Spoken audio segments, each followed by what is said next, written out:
आज भारत के प्रधानमंत्री ने इस विश्व गुरु बनाने का सपना दिया है, बल्कि इस देश को एक स्वर्ण पंख दिए है जिसे अमरावती एक उड़ान भरने को तैयार है। भारत के विश्वकर्मा कहा जाने वाले भारत के प्रधानमंत्री श्री नरेंद्र मोदी जी भारत के उम्मीद है, भारत के आशा है, भारत का हौसला है और भारत के घर घर में और हमारे दिल में रहते हैं।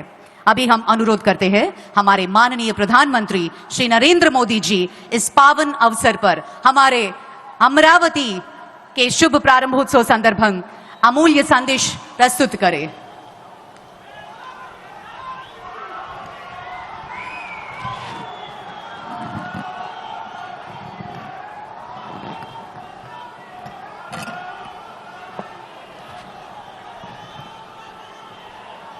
तल्ली दुर्गा भवानी कोल्लू विन्नाई पुण्य भूमि पे मी अंदरीनी कलवड़म नाको आनंद मुहा उन्नति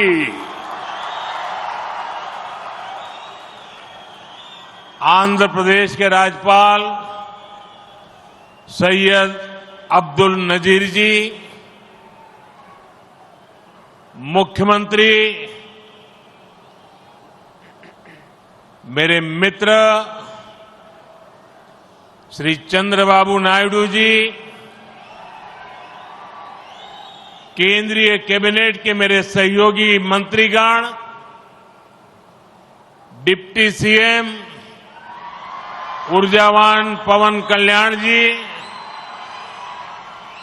राज्य सरकार के मंत्रीगण, सभी सांसद और विधायकगण और आंध्र प्रदेश के मेरे प्यारे भाइयों और बहनों,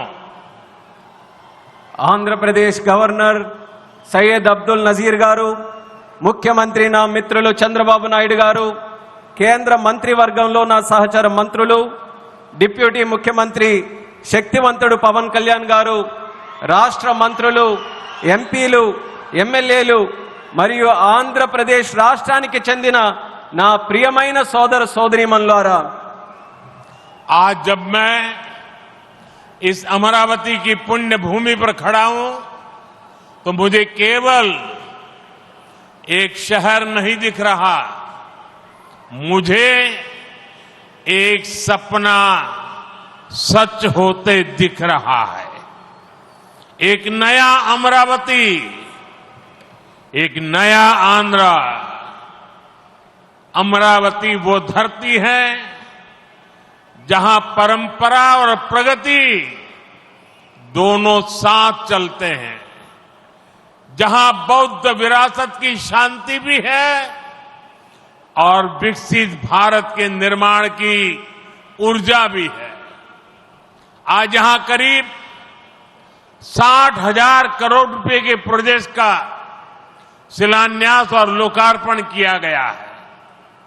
ये प्रोजेक्ट सिर्फ कंक्रीट का निर्माण नहीं है, ये आंध्र प्रदेश के आकांक्षाओं की, विकसित भारत की उम्मीदों की मजबूत नींव भी है। मैं भगवान वीरभद्र, भगवान अमरलिंगेश्वर और तिरुपति बालाजी के चरणों में प्रणाम करते हुए आंध्र प्रदेश की सम्मानित जनता को बहुत बहुत बधाई देता हूं।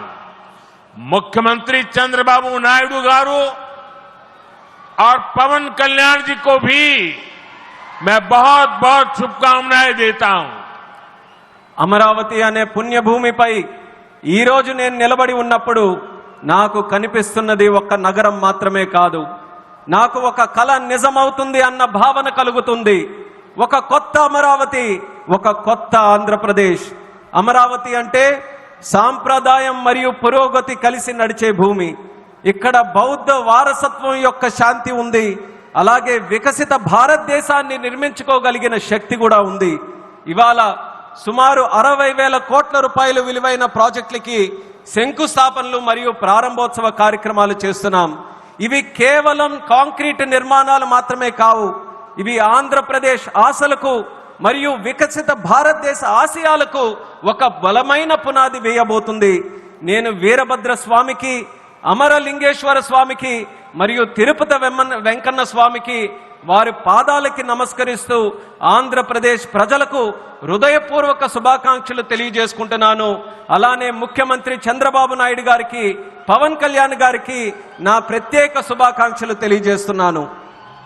साथियों, हम सब जानते हैं इंद्रलोक की राजधानी का नाम अमरावती था और अब अमरावती आंध्र प्रदेश की राजधानी है. ये सिर्फ संयोग नहीं है, ये स्वर्ण आंध्रा के निर्माण का भी शुभ संकेत है.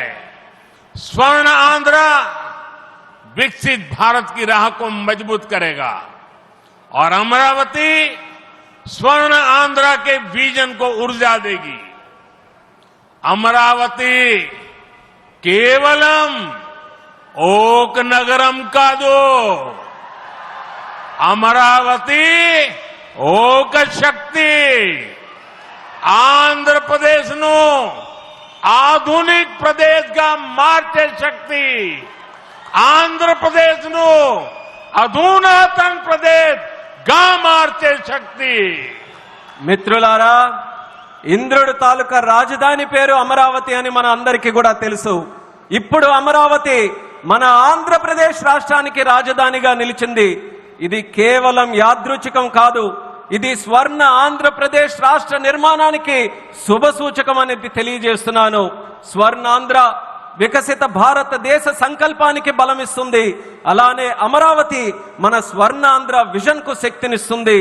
అమరావతి అంటే కేవలం ఒక నగరం కాదు, అమరావతి ఒక శక్తి.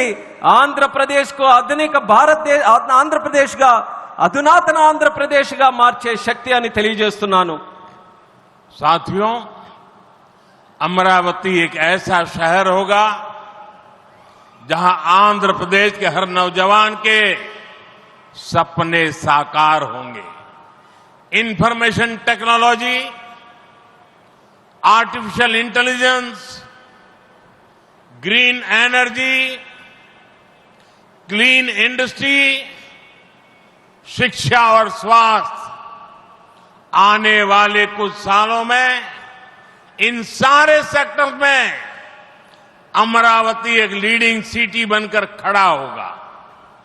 इन सारे सेक्टर्स के लिए जो भी इंफ्रास्ट्रक्चर जरूरी होगा, केंद्र सरकार उसे रिकॉर्ड स्पीड से पूरा करने में राज्य सरकार की पूरी मदद कर रही है.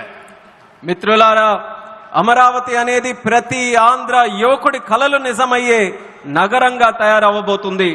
Information technology, artificial intelligence, green energy, clean industries, విద్య, ఆరోగ్య రంగాల్లో రానున్న రోజుల్లో అమరావతి దేశంలోనే ప్రధాన నగరంగా నిలవబోతుంది.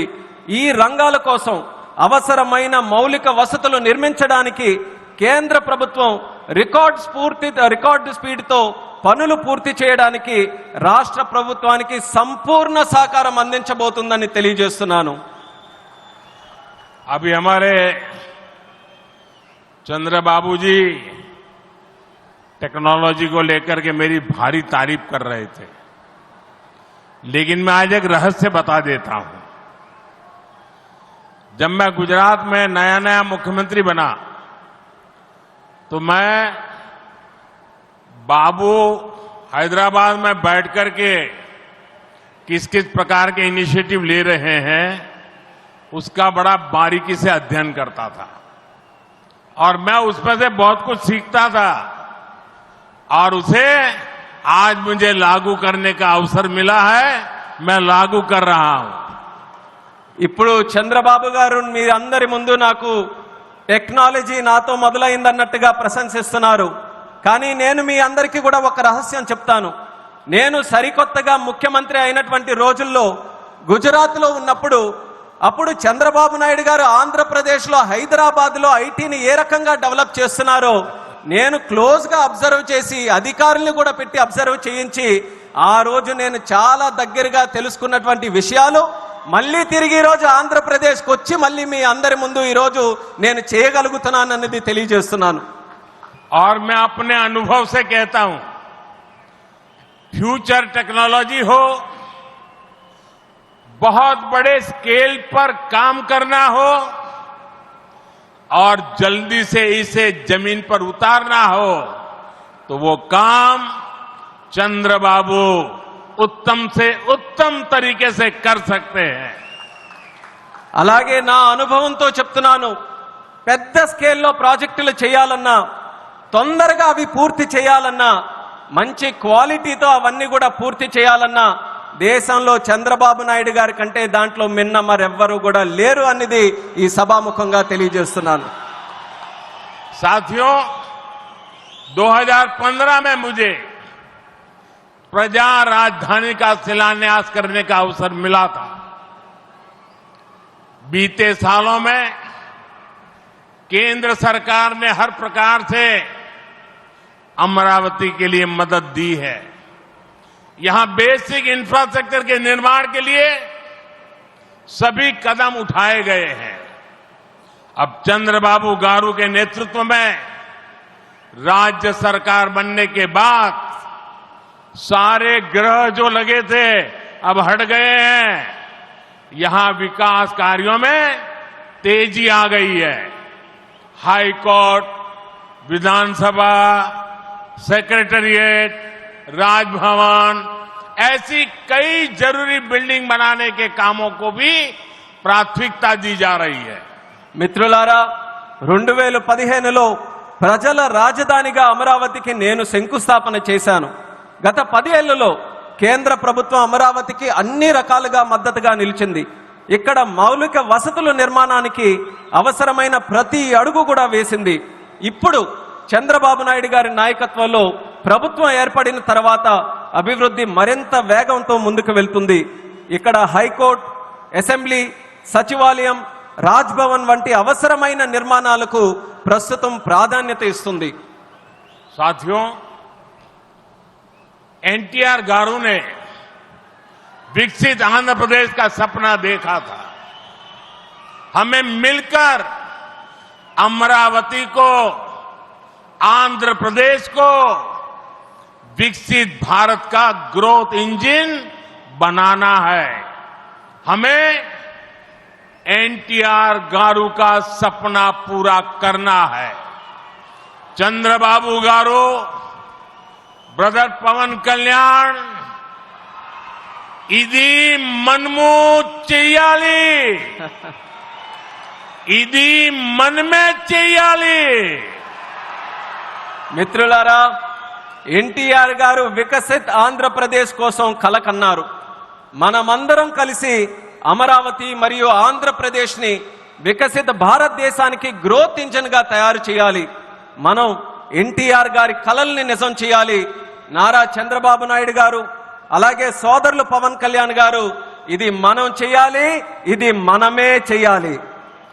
साथियों, बीते 10 सालों में भारत ने देश में फिजिकल, डिजिटल और सोशल इंफ्रास्ट्रक्चर पर विशेष बल दिया.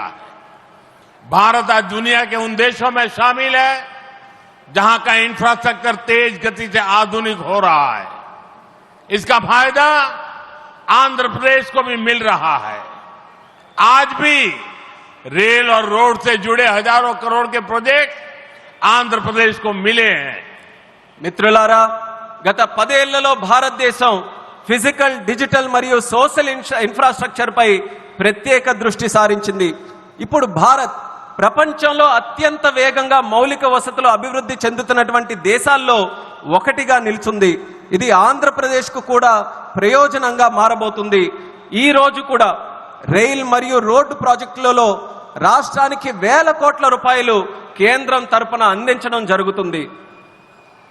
यहां आंध्र प्रदेश में कनेक्टिविटी का नया अध्याय लिखा जा रहा है. इन प्रोजेक्ट से एक जिले से दूसरे जिले की कनेक्टिविटी बढ़ेगी, आसपास के राज्यों से कनेक्टिविटी बेहतर होगी. इससे किसानों के लिए बड़े बाजार तक फसल पहुंचाना आसान होगा. और उद्योगों के लिए भी सुविधा होगी। टूरिज्म सेक्टर को और तीर्थ यात्राओं को बल मिलेगा। जैसे रेनीगुंटा नायडूपेटा हाईवे से तिरुपति बालाजी के दर्शन आसान होंगे। लोग बहुत कम समय में వెంకటేశ్వర స్వామి के दर्शन कर पाएंगे। ఆంధ్రప్రదేశ్లో కనెక్టివిటీకి ఒక కొత్త అధ్యాయం మొదలవబోతుంది. ఈ ప్రాజెక్టులతో ఒక జిల్లాకు మరొక జిల్లాకు కనెక్టివిటీ పెరుగుతుంది. పక్క రాష్ట్రాలతో కూడా అనుసంధానం ఏదైతే ఉందో అది కూడా మెరుగు కాబోతుంది. ఈ ప్రాజెక్టుల వల్ల రైతులకి పెద్ద మార్కెట్లకు తక్కువ సమయంలో తమ పంటని తీసుకొని వెళ్ళడానికి సులభం అవుతుంది. అలాగే ఉద్యోగస్తులు మరియు పారిశ్రామికులు కూడా సౌకర్యం కలుగుతుంది. పర్యాటకం తీర్థయాత్రలకి ఆ రంగాలకి కూడా ఉపయోగపడుతుంది. ఉదాహరణకు రేణుగుంట నుంచి నాయుడుపేట కొత్త హైవే ఏదైతే ఉందో దాని ద్వారా తిరుపతి వెంకన్న స్వామి వారి దర్శనం చాలా సులభంగా మనకు అవుతుంది. తక్కువ సమయంలో ప్రజలు ఆ స్వామి వారిని దర్శనం చేసుకొని ఆ అవకాశం పొందుతారని కూడా తెలియజేస్తున్నాను. साथियों, दुनिया में जो भी देश तेजी से विकसित हुए हैं उन्होंने अपनी रेलवे पर बहुत अधिक बल दिया। बीता दशक भारत में रेलवे के ट्रांसफॉर्मेशन का रहा। भारत सरकार ने आंध्र प्रदेश में रेलवे के विकास के लिए रिकॉर्ड पैसे भेजे हैं। वर्ष 2009 से 2014 तक आंध्र प्रदेश और तेलंगाना के लिए रेलवे का कुल बजट 900 करोड़ रुपए से भी कम था, जबकि आज सिर्फ आंध्र का ही रेल बजट 9000 करोड़ रुपए से ज्यादा का है, यानी करीब 10 गुना से ज्यादा की बढ़ोतरी हुई है। మిత్రులారా, ప్రపంచంలో వేగంగా అభివృద్ధి చెందిన దేశాలు ఏవైతే ఉన్నాయో అవన్నీ కూడా తమ రైల్వే మీద చాలా ప్రాముఖ్యత సారించారు.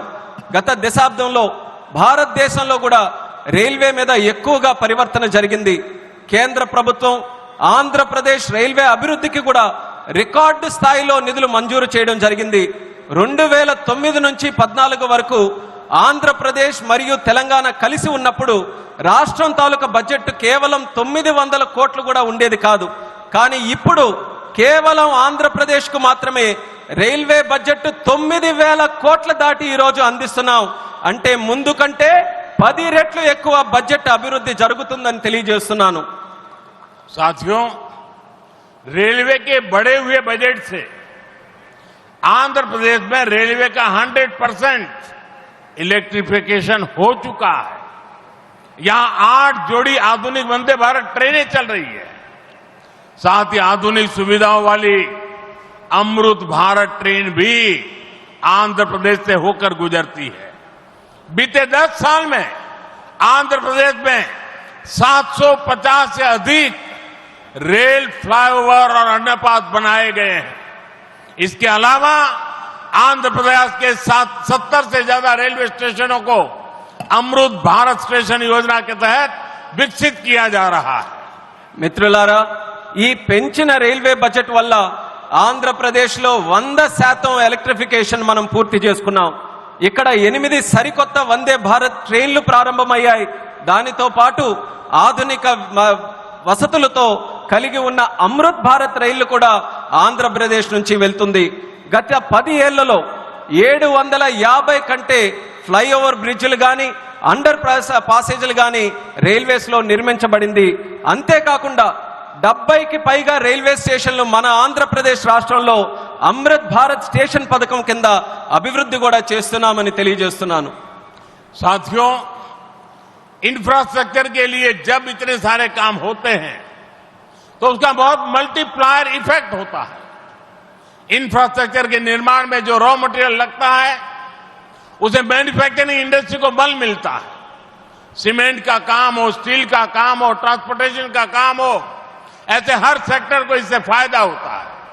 इंफ्रास्ट्रक्चर विकास का सीधा लाभ हमारे नौजवानों को होता है, उन्हें ज्यादा रोजगार मिलते हैं। आंध्र प्रदेश के भी हजारों युवाओं को इन इंफ्रा प्रोजेक्ट से रोजगार के नए मौके मिल रहे हैं। మిత్రులారా, ఇంత భారీ స్థాయిలో మౌలిక వసతులు అభివృద్ధి జరగడం వల్ల ఆర్థిక వ్యవస్థలో మల్టీప్లయర్ ఎఫెక్ట్ ఏర్పడుతుంది. నిర్మాణ రంగంలో కావలసిన రా మెటీరియల్స్ సిమెంట్ అయినా స్టీల్ అయినా రవాణా వంటి రంగాలకు గణనీయమైన డిమాండ్ ఏర్పడుతుంది. దీనివల్ల తయారీ పరిశ్రమలకు బలం ఏర్పడుతుంది. ఈ పరిశ్రమల ద్వారా మన యువతకు నేరుగా ఉద్యోగ అవకాశాలు పెరుగుతాయి. ఆంధ్రప్రదేశ్లో వేలాది మంది యువకులకు ఈ ప్రాజెక్టుల వల్ల సరికొత్త ఉపాధి అవకాశాలు కూడా లభిస్తాయని తెలియజేస్తున్నాను. साथियों, मैंने लाल किले से कहा था कि विकसित भारत का निर्माण गरीब, किसान, नौजवान और नारी शक्ति इन 4 पिलर्स पर होगा. एनडीए सरकार की नीति के केंद्र में 4 पिलर सबसे अहम है. हम विशेषकर किसानों के हितों को बड़ी प्राथमिकता देते हुए काम कर रहे हैं. किसानों की जेब पर बोझ न पड़े और इसलिए बीते 10 सालों में केंद्र सरकार ने सस्ती खाद देने के लिए करीब 12 लाख करोड़ रुपए खर्च किए. हजारों नए और आधुनिक बीज भी किसानों को दिए. पीएम फसल बीमा स्कीम के तहत आंध्र प्रदेश के किसानों को अब तक 5,500 करोड़ रुपए का क्लेम मिल चुका है. पीएम किसान सम्मान निधि के तहत भी आंध्र के लाखों किसानों के खाते में 17,500 करोड़ रुपए से ज्यादा पहुंचे हैं. మిత్రులారా, నేను ఎర్రకోట నుంచి స్పష్టంగా చెప్పాను, వికసిత్ భారత్ నిర్మాణం కావాలంటే పేదవాడు, రైతు, యువకుడు, మహిళా శక్తి ఈ 4 స్తంభాలపై ఆధారపడి ఉంటుంది. ఎన్డీఏ ప్రభుత్వ విధానాల్లో కూడా ఈ 4 స్తంభాలు కేంద్ర బిందువుగా పెట్టుకొని పనిచేస్తున్నాం. రైతు ప్రయోజనాలు అత్యంత ప్రాధాన్యత తీసుకుంటూ మేమందరం కూడా కేంద్రంలో పనిచేస్తున్నాం. రైతు జేబులకి భారం పడకుండా ఆ ఉద్దేశంతో గత 10 ఏళ్లలో ఎరువుల కోసం ఏకంగా 12 లక్షల కోట్ల రూపాయలు ఖర్చు కేంద్ర ప్రభుత్వం చేసింది. 1000కి పైగా సరికొత్త మరియు ఆధునిక విత్తనాలు కూడా రైతులకి అందించబడ్డాయి. పీఎం పంట బీమా యోజన కింద ఆంధ్రప్రదేశ్ రైతులకు ఇప్పటి వరకు 5,500 కోట్లు నష్టపరిహారం కూడా చెల్లించాం. పీఎం కిసాన్ సమ్మాన్ నిధి ద్వారా లక్షలాది మంది ఆంధ్రప్రదేశ్ రైతుల ఖాతాల్లో 17,500 కోట్ల వరకు వాళ్ళందరికీ కూడా నిధులు జమ చేశామన్నది గర్వంగా తెలియజేస్తున్నాను. साथियों, आज पूरे देश में सिंचाई के प्रोजेक्ट्स का जाल बिछाया जा रहा है. रिवर लिंकिंग का काम भी, उसका अभियान भी शुरू किया गया है. हमारा लक्ष्य है कि हर खेत को पानी मिले, किसानों को पानी की दिक्कत ना हो. यहां नई सरकार बनने के बाद पोलवरम प्रोजेक्ट में भी नई गति आई है. आंध्र प्रदेश के लाखों करोड़ों लोगों का इस प्रोजेक्ट से जीवन बदलने वाला है. पोलवरम प्रोजेक्ट तेजी से पूरा हो, इसके लिए केंद्र के एनडीए सरकार से राज्य सरकार को पूरी मदद दी जा रही है. మిత్రులారా, దేశవ్యాప్తంగా ఇరిగేషన్ ప్రాజెక్టులు నిర్మిస్తున్నాం. అలాగే నదుల అనుసంధాన కార్యక్రమం కూడా మేము ప్రారంభించాం. మా లక్ష్యం ప్రతి పొలానికి నీరు అందించాలి. రైతుకి నీటి సమస్య అనేది రాకూడదు. ఇప్పుడు రాష్ట్రంలో ఎన్డీఏ ప్రభుత్వం ఏర్పడిన తర్వాత పోలవరం ప్రాజెక్టు పనుల్లో కూడా వేగం మరింత పుంజుకుంది. ఈ ప్రాజెక్టు ద్వారా లక్షలాది కోట్లాది మంది ప్రజలు, రైతుల తాలూకా జీవితం మారబోతుంది. పోలవరం ప్రాజెక్టు త్వరగా పూర్తవ్వాలని కేంద్ర ఎన్డీఏ ప్రభుత్వం అలాగే రాష్ట్ర ఎన్డీఏ ప్రభుత్వం పూర్తిగా సహకారంతో కలిసిమెలిసి పనిచేస్తాయని తెలియజేస్తున్నాను. साथियों, आंध्र की धरती ने दशकों से भारत को स्पेस पावर बनाने में बहुत बड़ी भूमिका निभाई है.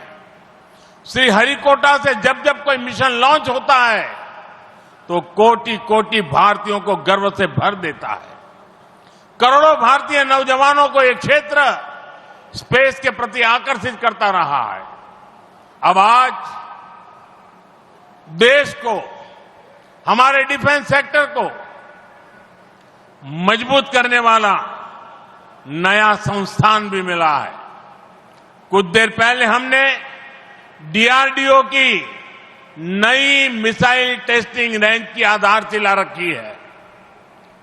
नागया लंका में बनने जा रही नवदुर्गा टेस्टिंग रेंज मां दुर्गा की तरह देश की डिफेंस पावर को शक्ति देगी. मैं इसके लिए भी देश के वैज्ञानिकों को, आंध्र प्रदेश के लोगों को बधाई देता हूं। మిత్రులారా, మన ఆంధ్ర భూమి దశాబ్దాలుగా భారతదేశానికి అంతరిక్ష శక్తి అవతరించడంలో ప్రధాన పాత్ర పోషిస్తుంది. శ్రీహరికోట నుంచి లాంచ్ అయ్యే ప్రతి రాకెట్ ప్రయోగం కోట్లాది మంది భారతీయుల్ని గర్వపడేలా చేస్తుంది. అలాగే కోట్లాది మంది భారతదేశ యువకులను ఈ అంతరిక్ష రంగం ఇప్పుడు ఆకర్షిస్తుంది. ఇప్పుడు దేశ రక్షణను బలోపేతం చేసే ఒక కొత్త సంస్థను కూడా మనం ప్రారంభిస్తున్నాం. కొద్దిసేపటి క్రితం DRDO Navadurga missile launching range కి శంకుస్థాపన చేశాం. నాగాయలంకలో నిర్మించబోయే ఈ కేంద్రం మన కనకదుర్గమ్మల దేశ రక్షణకు శక్తిని నిరంతరం కూడా ఇస్తుంది. ఇందుకు శాస్త్రవేత్తలకు, ఆంధ్ర రాష్ట్ర ప్రజలకు హృదయపూర్వకమైనటువంటి అభినందనలు నేను తెలియజేస్తున్నాను.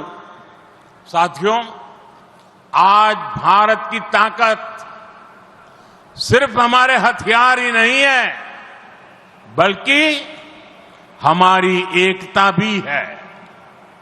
एकता का यही भाव हमारे एकता मॉल्स में मजबूत होता है।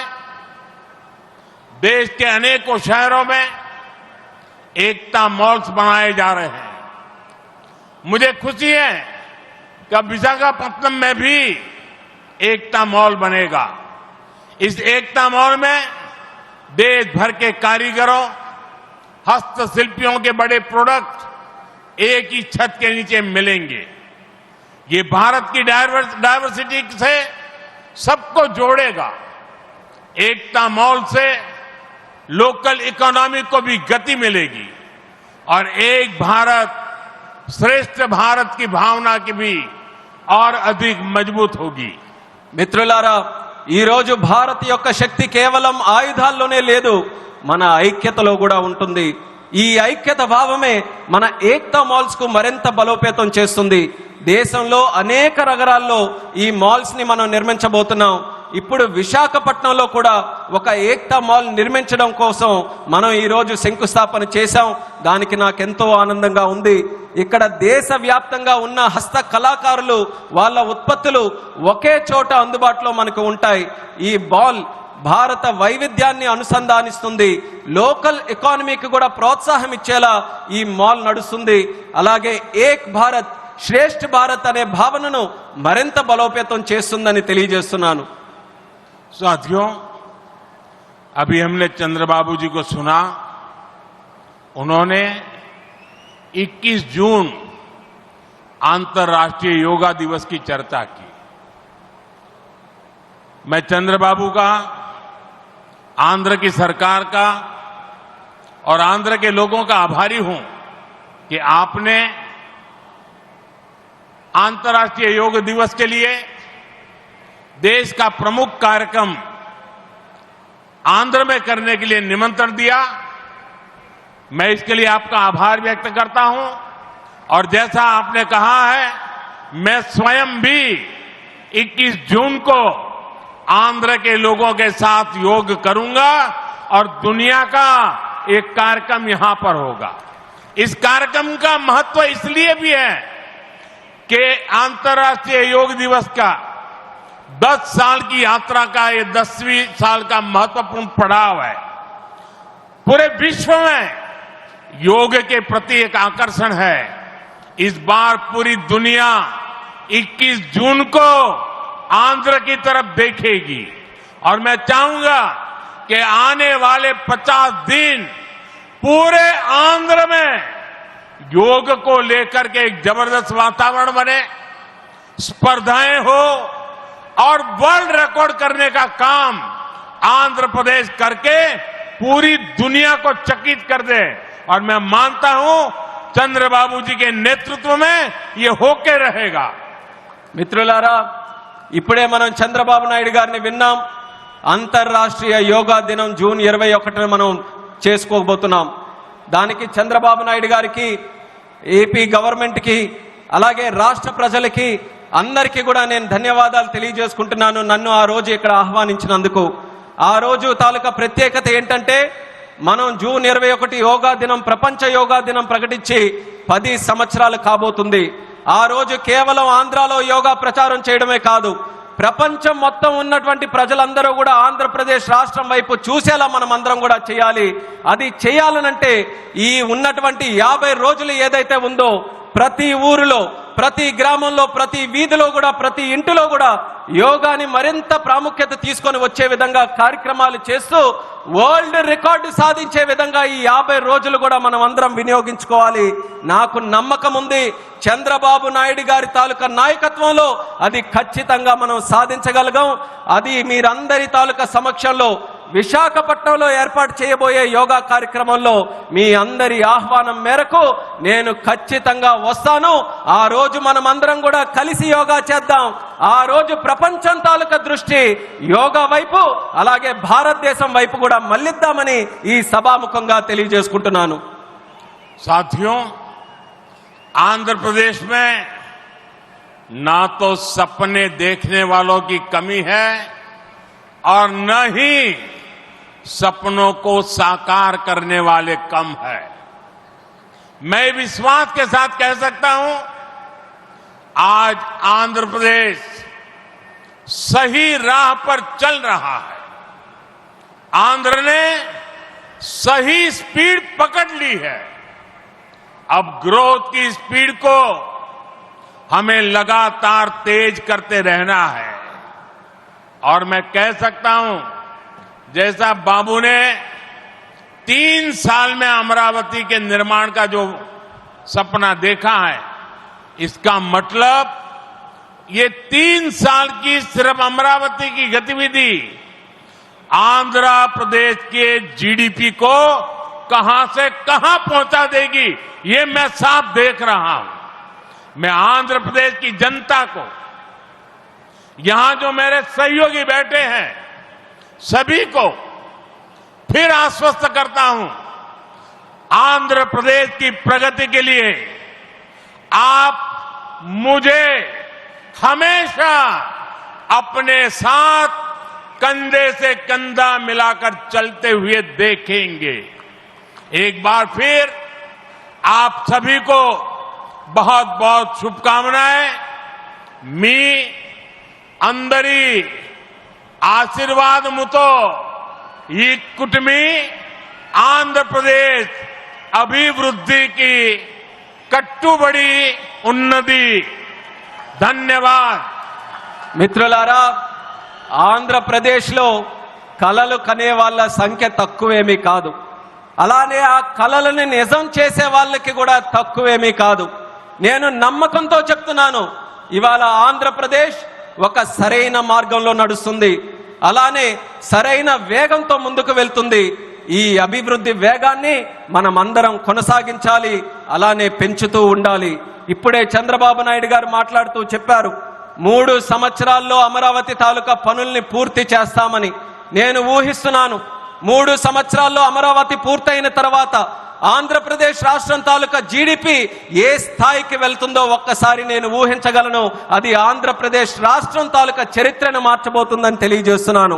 అందుకని ఆంధ్రప్రదేశ్ రాష్ట్ర ప్రజలకు, ఇక్కడ కూర్చున్న నా సహచరులకు నేను నమ్మకం కల్పిస్తున్నా, ఆంధ్రప్రదేశ్ రాష్ట్ర అభివృద్ధిలో మీ భుజంతో పాటు నా భుజం కూడా కలిపి పనిచేస్తానని నమ్మకంతో ఈ సందర్భంగా తెలియజేస్తున్నాను. మీ అందరికీ మరొక్కసారి నా హృదయపూర్వక శుభాకాంక్షలు తెలియజేస్తున్నాను. మీ అందరి ఆశీర్వాదంతో ఈ కూటమి ఆంధ్రప్రదేశ్ అభివృద్ధికి ఎల్లప్పుడూ కూడా కట్టుబడి ఉంటుంది. మీ అందరికీ కూడా నా ధన్యవాదాలు. భారత్ మాతా की జై. भारत माता की జై. भारत माता की జై. वंदे మాతరం. वंदे మాతరం. वंदे మాతరం. वंदे మాతరం. वंदे మాతరం. वंदे మాతరం. वंदे మాతరం. वंदे మాతరం.